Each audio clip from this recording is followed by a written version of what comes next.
बोला एक व्यक्ति ने बहुत अच्छी बात कही है कि मैं इस संसार का सबसे जीवित और बुद्धिमान प्राणी हूं और बुद्धिमान इसलिए हूं क्योंकि मैं ये जानता हूं कि मैं कुछ नहीं जानता। नमस्कार प्यारे बच्चों, देखो आज की हमारी क्लास है, ये बहुत अच्छा क्वेश्चन है जो एग्जाम में आया हुआ है। 6a की पूंजी बराबर 7b की पूंजी। ये कह रहा है कि 6a की पूंजी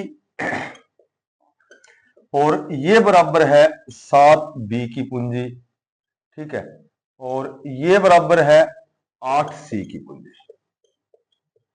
तो अब हमें ए बी सी की पूंजियों का अनुपात बताना है, तो इसको हम लिख सकते हैं 6a ये बराबर है 7b और ये बराबर है 8c, यानी कि 6a जो बराबर है ये 7b के है और 7b है ये बराबर है 8c के।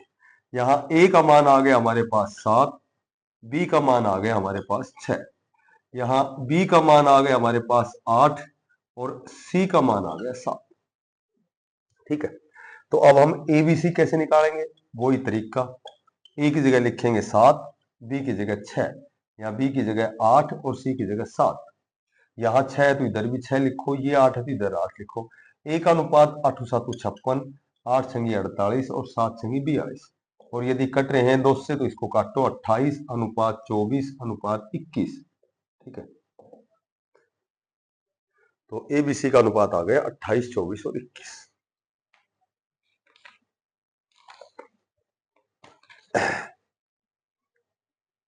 देखो एक बहुत अच्छा क्वेश्चन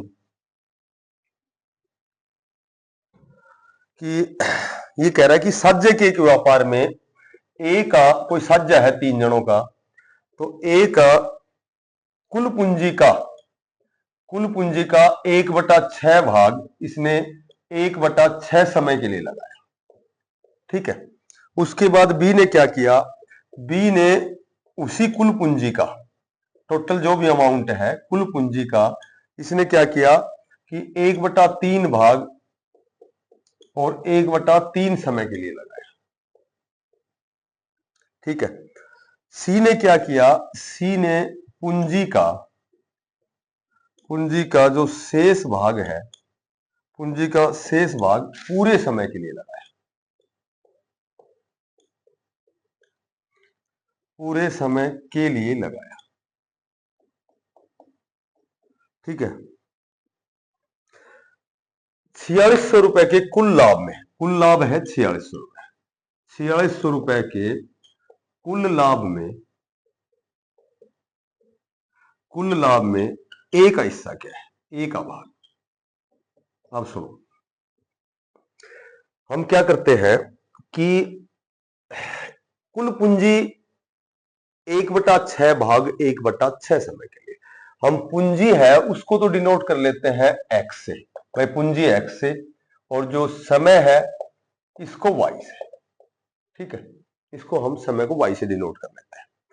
अब कुल पूंजी एक्स है तो कुल पूंजी का 1/6, यानी कि ए हो गया, बी हो गया और सी हो गया। ए ने क्या किया कि कुल पूंजी का 1/6, कुल पूंजी एक्स है तो एक्स का 1/6 का मतलब यानी कि x/6 पूंजी 1/6 समय, यानी कि कुल समय y है तो y का 1/6, यानी कि x/6 पूंजी और y/6 समय के लिए लगाए। ठीक है, बी क्या करेगा कि कुल पूंजी का 1/3 यानी कि x/3 जो पूंजी है, x/3 जो भाग है इसने 1/3 समय, यानी कि इसने y/3 समय के लिए। अब जो शेष भाग है पूंजी का शेष भाग, देखो x/6 भाग ए ने लगा दिया, x/3 भाग बी ने लगा दिया, तो कुल भाग कितना हो गया, ये कुल भाग हो गया हमारे पास, ये हो गया 3x/6, यानी कि x/2 पूंजी 3 दोनों ने लगा दी। ठीक है, किस किसने, ए ने और बी ने।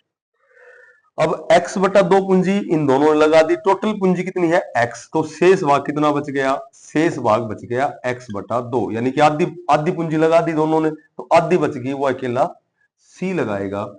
और ये कुल समय के लिए, यानी कि शेष भाग पूरे समय, पूरा समय क्या मान रखे हमने y, तो इसने y समय के लिए लगाया। तो ये हो गया, देखो ये हो गया एक्स वाई बटे 36, ठीक है, अनुपात एक्स वाई बटे 9 अनुपात एक्स वाई बटे 2। अब देखो एलसीएम आ गया 36, तो ये आ गया एक्स वाई और ये आ गया 4xy और ये आ गया 18xy।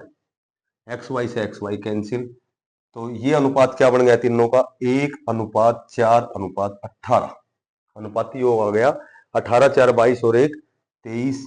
ए का अनुपात 1 है, बी का अनुपात 4, सी का अनुपात 18। ए का भाग पूछा है तो ए का अनुपात क्या है 1, अनुपाती योग 23 और टोटल लाभ कितना हो गया इनको 4600, 23 दूनी 4600, तो यानी कि टोटल क्या हो गया, ए का भाग हो गया 2।